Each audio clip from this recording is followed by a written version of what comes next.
Good morning and welcome to the second episode of DDM Morning Show, brought to you live by Diaspora Digital Media. My name is Coach Rafael Ogwabaka. Here in the studio with me is my co-host, Ibrahim Omar Wasi. Ibrahim, you are welcome.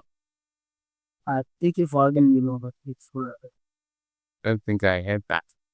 All right, joining us live or will join us still is Barrister Daniel Eloba, a legal expertise.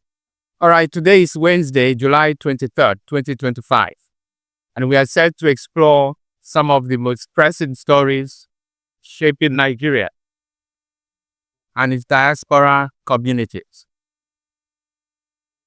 I will start by giving you concise highlights of this topic, and then we delve deeper into all these topics. And also, if you have any perspective, if you have any opinion or take, you do ensure to raise your hand, so that I will know that you want to speak. I will give you the mic. All right, we have the highlight of the stories. The first one, Senator Natasha Akpoti-Uduaghan deniers. She was denied access to the National Assembly yesterday. And then from there, we would proceed to the impact of Nigeria's recent GDP growth on the living standards of Nigerians. And lastly, we shall talk about Nigeria's improvement in terrorism fight. Nigeria achieved over 730 terrorism convictions. Now, what does this mean for the country's security? So these are the things we shall be talking about today. Once again, I welcome you all to DDM Morning Show, brought to you by Diaspora Digital Media. Now, let's start with the case of Natasha. Yesterday, July 22nd, 2025, suspended Senator Natasha Akpoti-Uduaghan was denied access or entry into the National Assembly in Abuja after arriving to resume legislative duties. We know that she was accompanied by prominent political activist Aisha Yusufu, a powerful woman, several supporters, and other civil society members. Natasha had earlier declared her intention to return to work, citing a court judgment she believed supported her reinstatement. So we all saw the drama that took place yesterday. It is very sad that we are experiencing that kind of situation in Nigeria in this 10th Senate. So I want us to talk about it. The situation yesterday quickly gained attention as supporters, journalists, and bystanders gathered around. Supporters of Natasha began chanting and attempted to push their way through, but were resisted by the security officers, who stood firm on orders not to allow her to enter. So I want us to talk about it. May I invite Rahim Owawasi?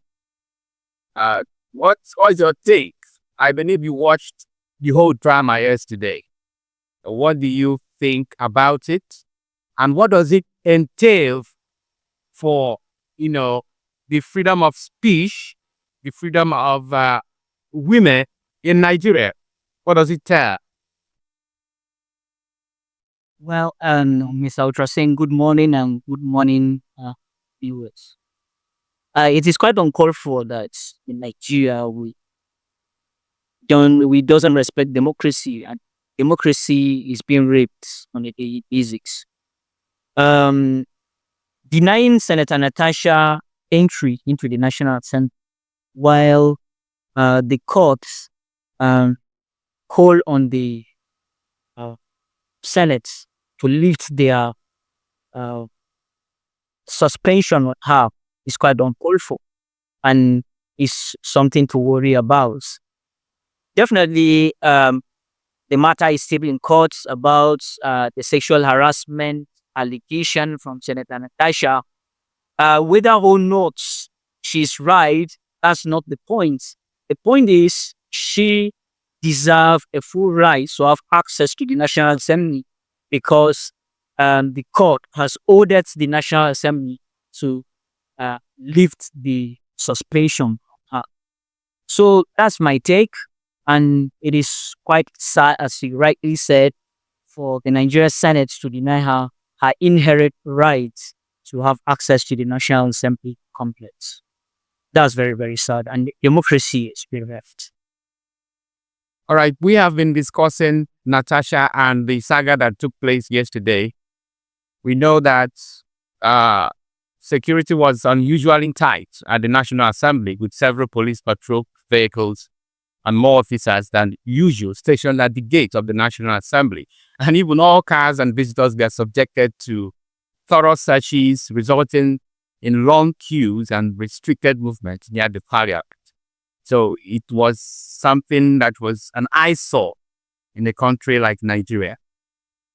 After the vehicles were barred, Senator Natasha exited her car and then, flanked by uh, her fellow powerful woman, Aisha Yusufu, and other supporters, proceeded to make her way to the gate of the National Assembly on foot.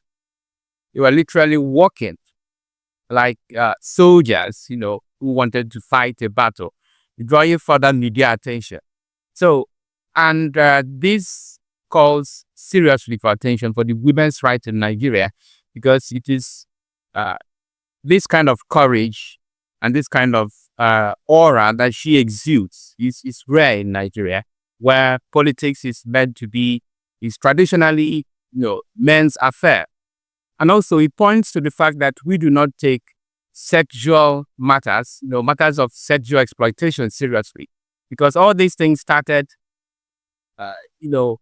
from the accusation against Godswill Akpabio by Senator Natasha. But all these things have been swept under the carpet.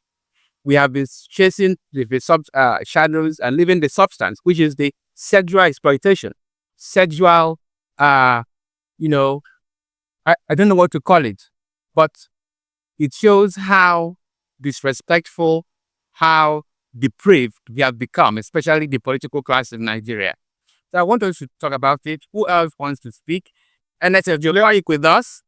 Let me come in a bit, and then I will invite. I think I have I can see NS joke there. I can also see Mr. Extreme the link. I can also see Mr. Sound the link. Let me say, if anybody wants to participate in this program, please you do endeavor to put on your video and also your audio and speak to it. But let me comment a bit about what happened yesterday. Senator Natasha started training, I think, early in the afternoon. She got to the National Assembly, the gates were locked. She came down on foot, and we noticed two figures beside her. We noticed Aisha Yusuf was by her side on her right. Then we noticed we got obedient activists that solely putting on this red. Yes. So forgotten his name. We also saw another obedient OP flag also that was always called carrying flag. We saw the obedient community. We saw a lot of activists from the LCT who were in support of her while she was checking down to the National Assembly. By the time she got to the main gate at the National Assembly, if you all can remember, it's that a lot of economical skill through in the last dispensation. They got to that gate and the gate was locked. So she was actually not given access to the National Assembly.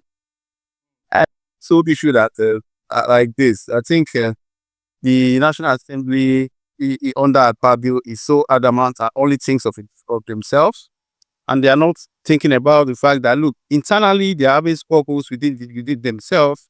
We respect is a National Assembly where the Senate is in decorum. Should we having any issues with any of the senators?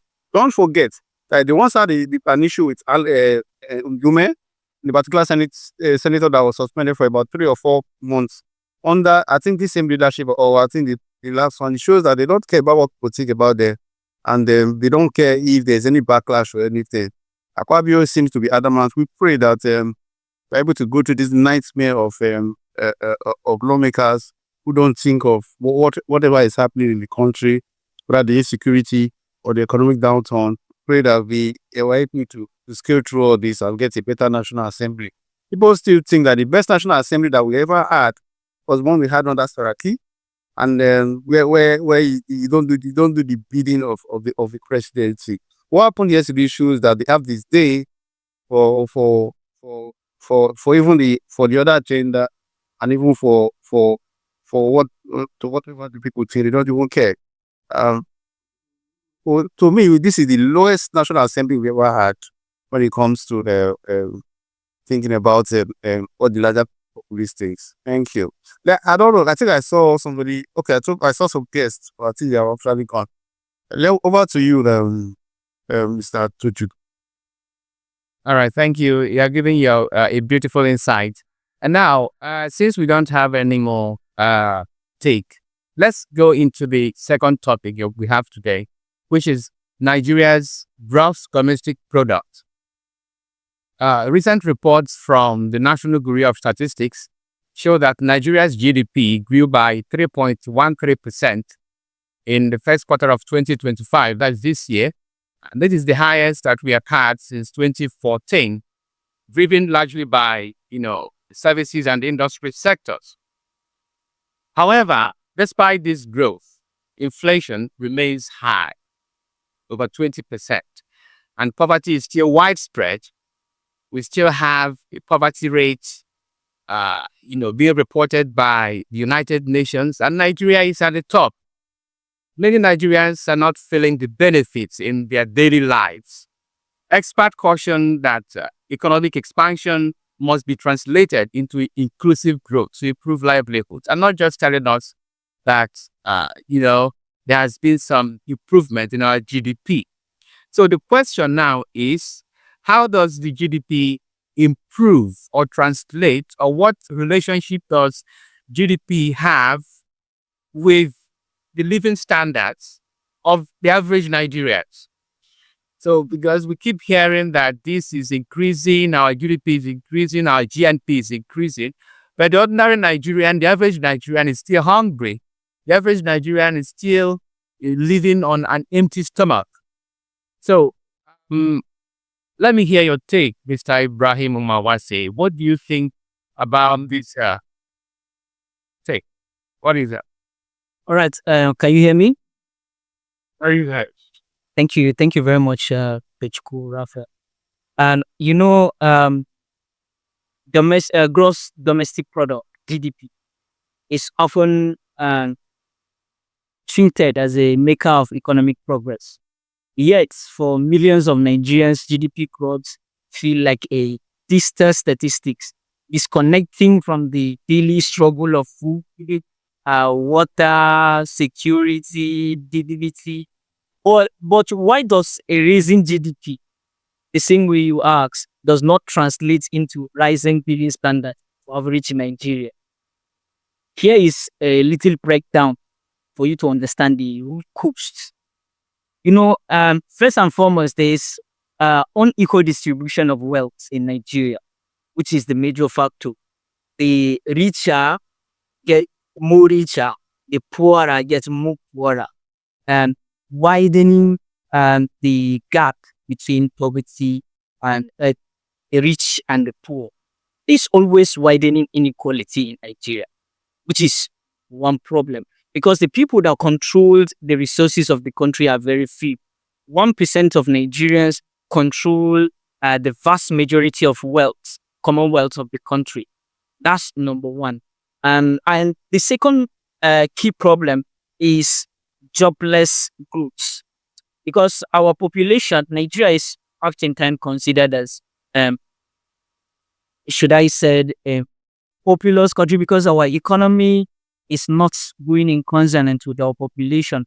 We are, if you take, for example, our major source of commonwealth is crude oil, and we are producing at best 2.5 million barrels daily, and we have estimatedly 250 billion Nigerians. That is translated to 1 barrel for 80 Nigerians. Compare that to some OPEC country, for example, Saudi Arabia, that are producing 11 million barrels on a daily basis. 11 million barrels, and Saudi Arabia is a country of less than 50 billion people. So it is 11 barrels for every citizen. So definitely with that, the living standard will improve. While in a more populous country like Nigeria, whereby the economy is lesser than the population growth, will have widening gap between the plight of the people and the economy on ground. Then we have corruption mismanagement as also a tool that is contributing to that. Nigeria is regarded as the second most corrupt country on earth currently, just behind countries like just behind Afghanistan. So the corruption in the country plays a significant role because siphoning the resources of the Nigerian people is a common thing among the political class. So I think these are some of the things that contributes to as to why the increase in GDP does not translate to the increase in livelihoods of a common man in Nigeria. Right. Thank you, Mr. Ibrahim. I, Mr. Kevin, let's have your take on this pattern part. Well, I don't know how to put it. Can you hear me, please? I can get you. All right. Let me say, I don't. A lot of it, most of this is the common man out there looks at this as mere statistics. Our GDP is high. Talk about positive numbers. You say the inflation rate went down a bit, but the truth is that it seems as if most of these things do not translate to the common man of the streets. Cost of living is still high, and we're having one of the most insensitive governments we've ever had in Nigeria, whereby they just went on from day one, increased remote subsidy without any shocks, without giving us any shocks to the system. Things skyrocketed from like we had fuel going up from 200 naira, 1,000 naira or so per liter, and that affects virtually almost everything we had in this country because the electricity that powers most of what we do in this country is from this same fuel or diesel that we use. We barely have enough electricity in this country. So no matter the statistics they seem to have brought out, include ones you talked about the economy, is not translated to even things on the streets. Things are still difficult for the common man. It's not even much more difficult. Even it's nowadays in Nigeria than it was prior to May 29, 2023. So this doesn't translate to that. We hope that we have a more sensitive government that looks at the plight of these people and talk about maybe packages that will help reduce the price of food, for instance, housing, and that's what people want. That's what we want to see. Okay, so it seems to just amount to nothing. Whatever the statistics they are bringing out, that we have a better GDP or better lower inflation. I don't see it translating to anything on the street. Thank you. All right. Thank you very much, Mr. Kevin. May I recognize the presence of Mr. Due Process? You are welcome to the program, DDL Morning Show today. And also, Barrister Daniel Ilumba, joining us from London. Barrister, you are welcome to DDL Morning Show today. Thank you. All right. We have been talking about Senator Natasha's, denied access to the National Assembly yesterday. We have, several of us have, contributed their own take on that.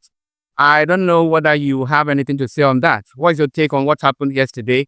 She was denied access and she was flanked by, notable obedience personalities like Aisha Yesufu.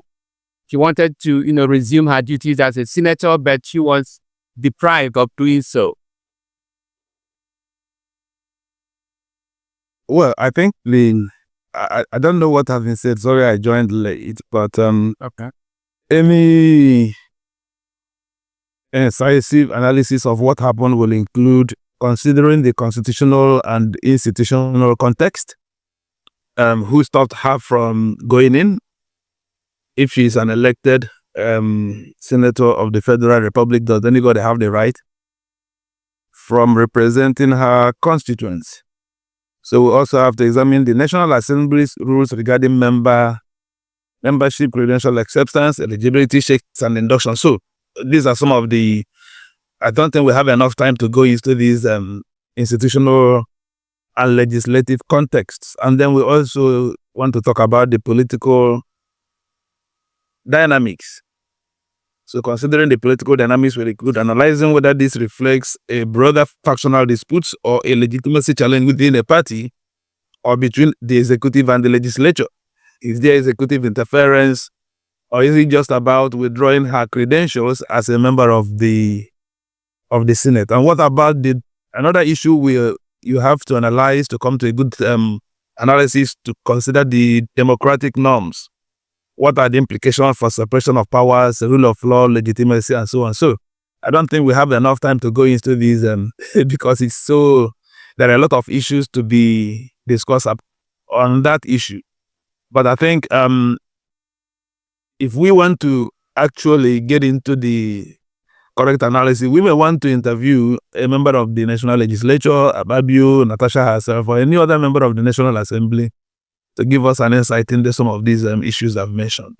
So I wouldn't want to go into that unless some of these issues or facts are available to us. Thank you. Thank you very much, Mr. Daniel Elbukwa, for your contribution. We're still on the topic of Senator Natasha Akpoti-Uduaghan, and also the growth in Nigerian gross domestic product, GDP, and how does it translate to the life and livelihood of the common man in the Nigerian streets. So, Mr. Due Process, with regards to Senator Natasha, there is a court case that she claimed that we called on the National Assembly to lift the suspension her, which was why that was what led to the reason why she went to the National Assembly yesterday. What's your take on that? And you saw the drama that had unfolded yesterday. What's your take on that?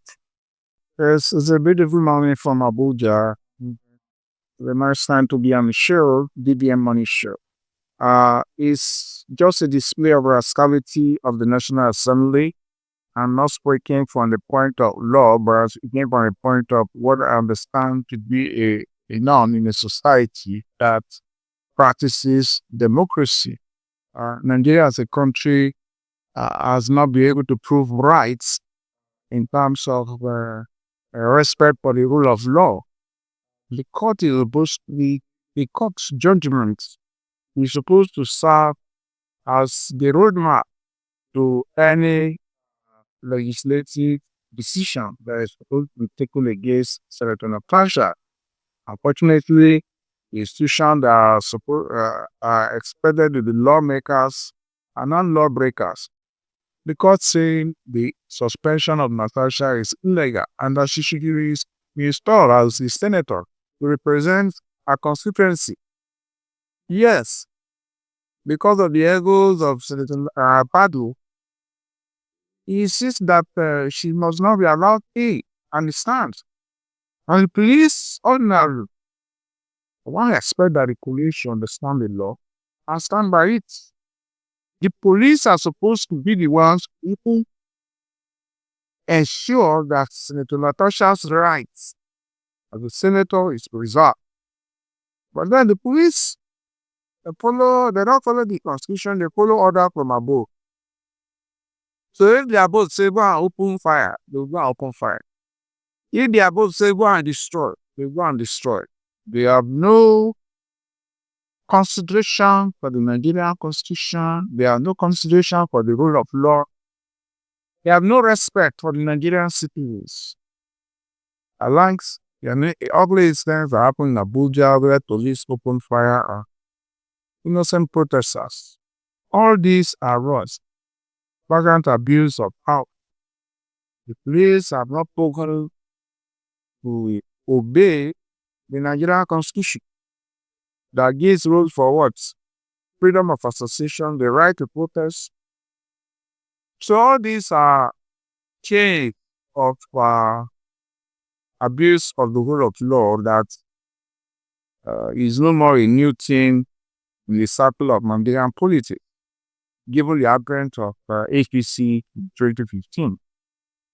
So it can only get worse. A sitting governor was removed from office. What else do you expect? So, as far as this whole rascality is allowed to stay, it will get to a point where Tinubu can even wake up and rename the country, Tinubu Federal Republic, and nothing will happen. Because those you expect to stand by the rulers there are singing his mandates. So they believe what Tinubu as a character, he believes that what money cannot do, more money can do it. So he's using the money at his disposal to achieve whatever political clouds he wants for himself. So the Senate president, as it were, is just being a figurehead, a rubber stamp. And him now, in his own circle, which is the Senate, is expressing his own authoritarianism, as he has seen in the life of Tinubu. So, just like a legal team, governments, when the head is cut off, the body rots up. So the body entirely of Nigeria, government second now, is getting affected. They're talking about GDP.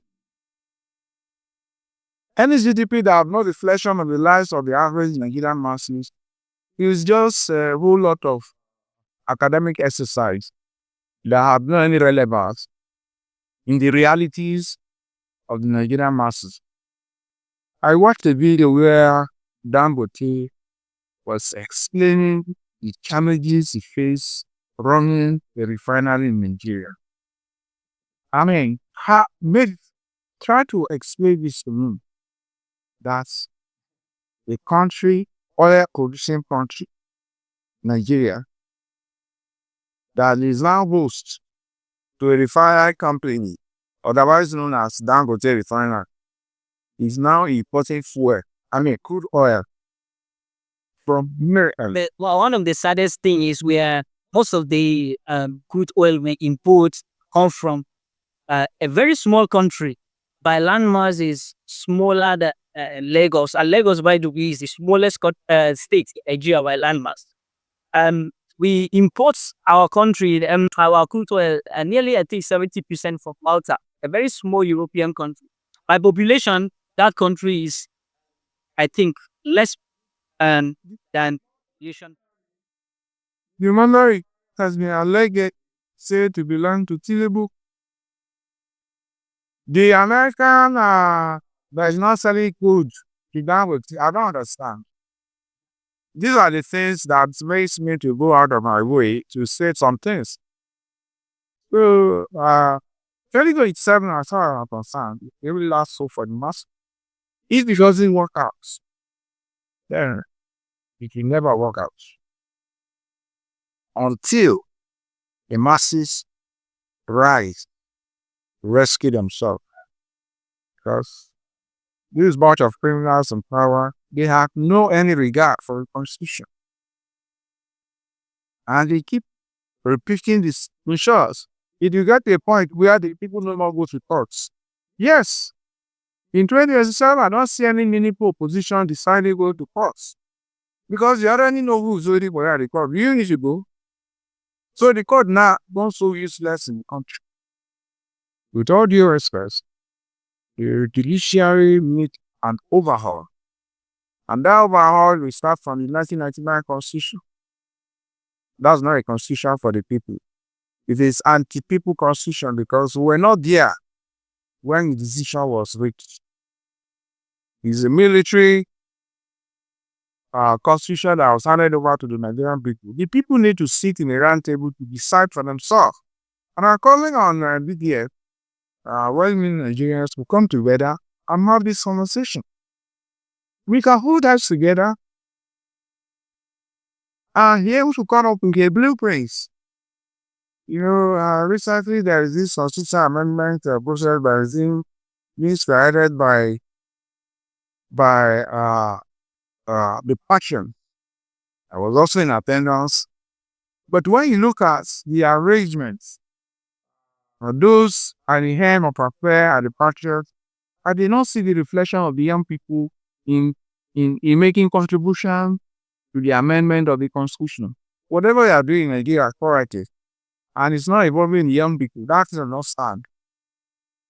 So that's my take. Sorry for hanging on too long, but there's a whole lot that needs to be put to check.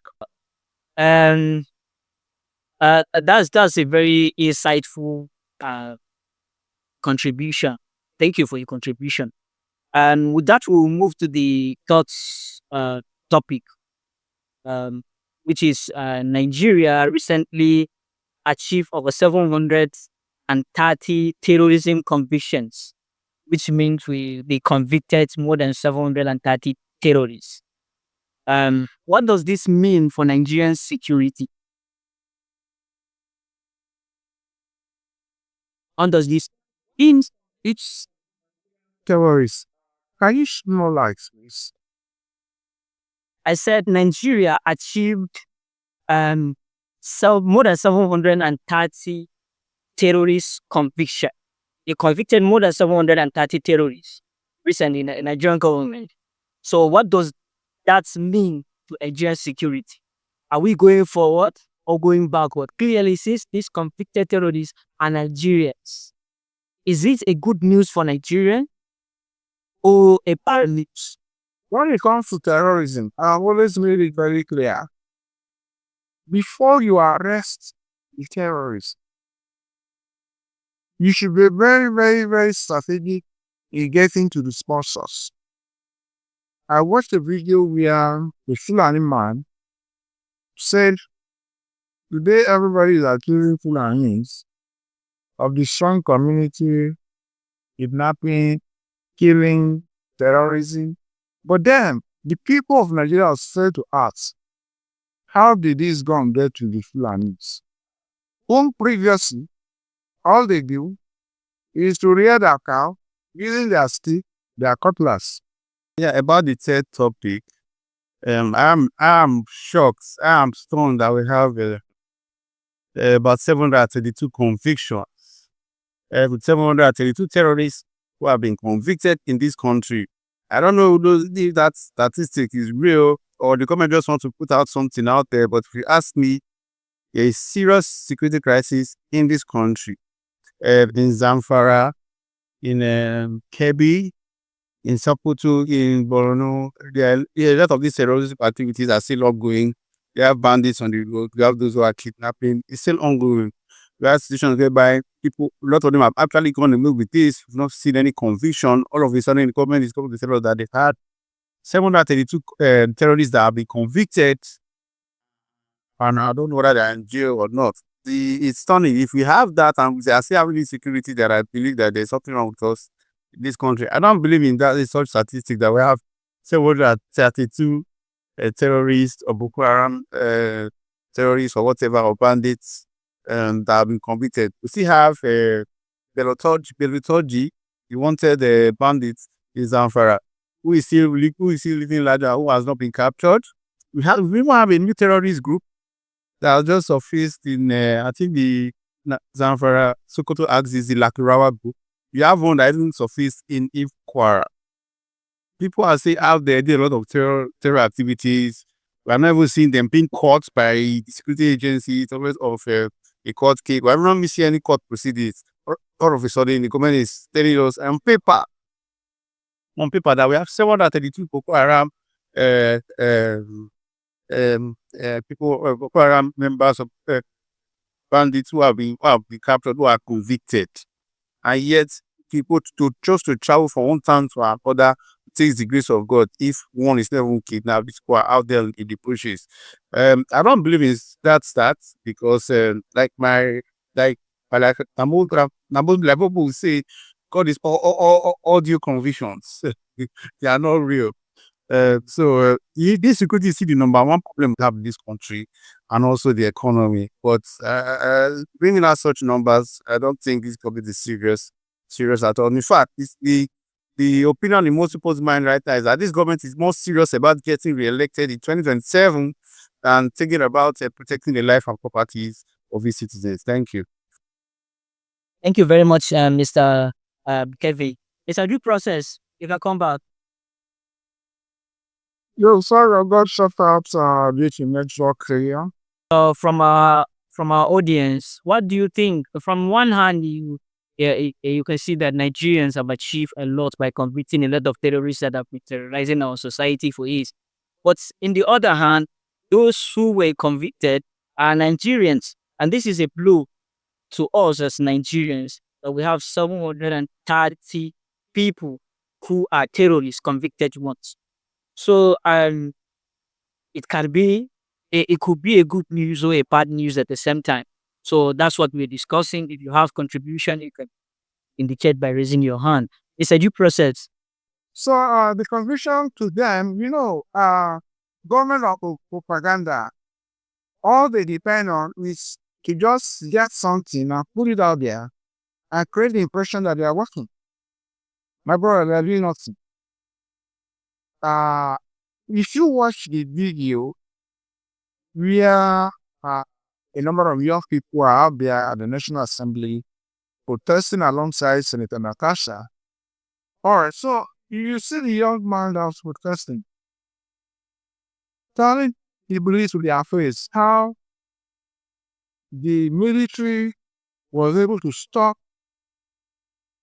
the police who have arrested terrorists, and the terrorists were able to escape.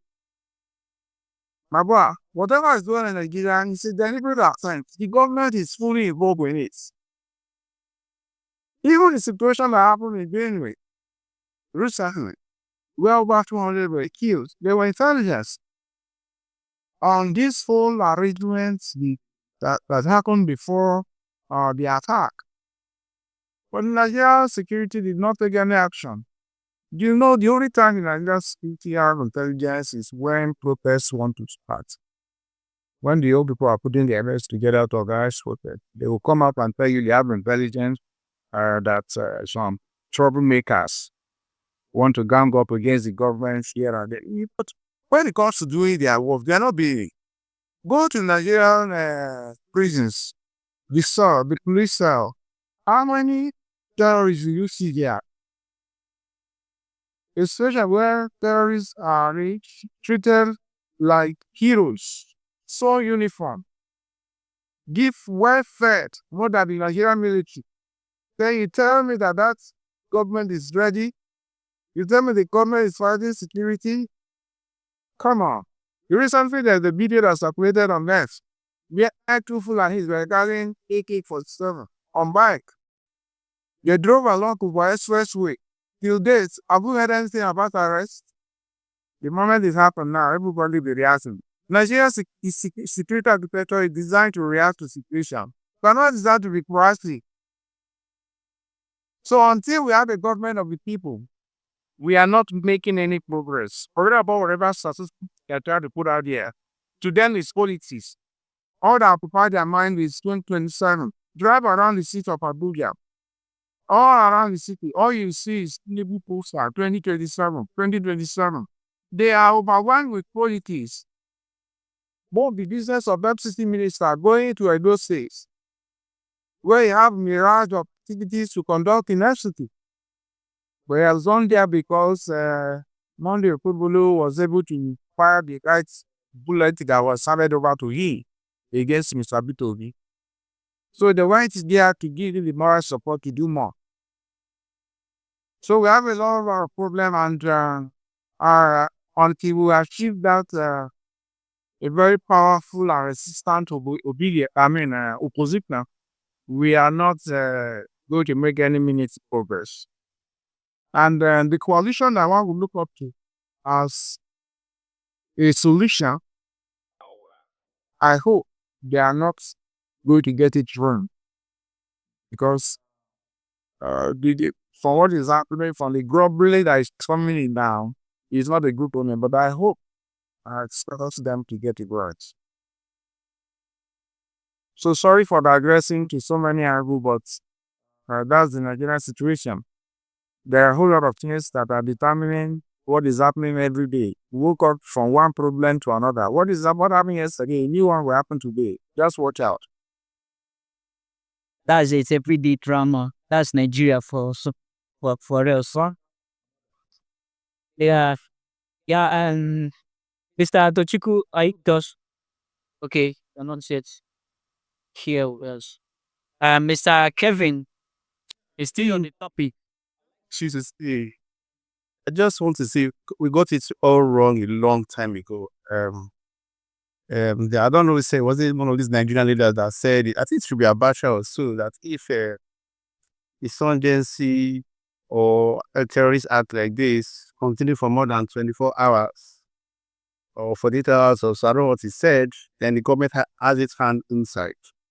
Okay, the what started Borno State as a little protest has spiraled into what we now call presently called Boko Haram. So it's not like even called Boko Haram. You call it the Islamic State of West Africa. It has spiraled. The activities have not been contained throughout to other states. You have the bandits in the northwest. You now have a lot of people on the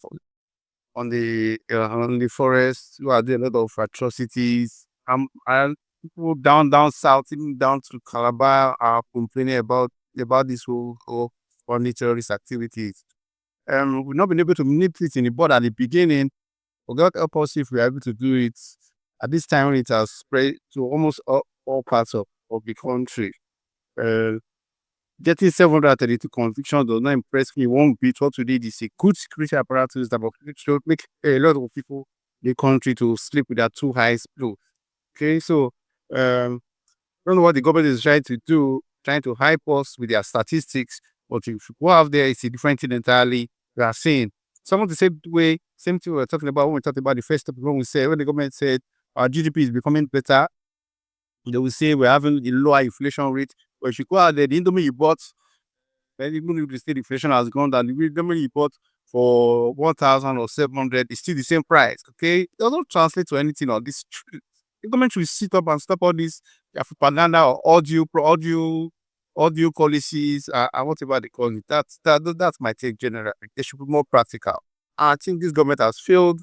They shouldn't be re-elected. If Nigerians know what to do, we should have somebody better out there that will think of the masses first. Okay, we should have something like what happened in Singapore, where the sat down and said, "No, we cannot continue like this." Okay, and they transformed the country. We hope one day we get such leaders. Thank you. Thank you very much, Mr. Kevin. And with that, we come to the end of today's edition of Morning Show at Diaspora Digital Media. As we wrap up the morning session, the stories we have unpacked leave us with more than headlines. They leave us with questions we must all carry into our communities and consciousness. Whether it is a senator's lock out of duty, a GDP that grew while people struggle, terrorism conviction that rise cook, yet leave gaps. One thing remains clear: Nigeria stand at the crossroads between terrorism. At GDN TV, we will continue to ask the hard question, not to incite, but to inspire actions, reform, and awareness. Thank you for staying with us this morning, Mr. Tochukwu Raphael, and Mr. Daniel Eruba, and Mr. Due Process, Mr. Kevin, and our audience. On behalf of myself and the entire team, say thank you. Stay informed, stay engaged, and never stop questioning. Join us again tomorrow 9 a.m. right here on the Morning Show. Bye for now.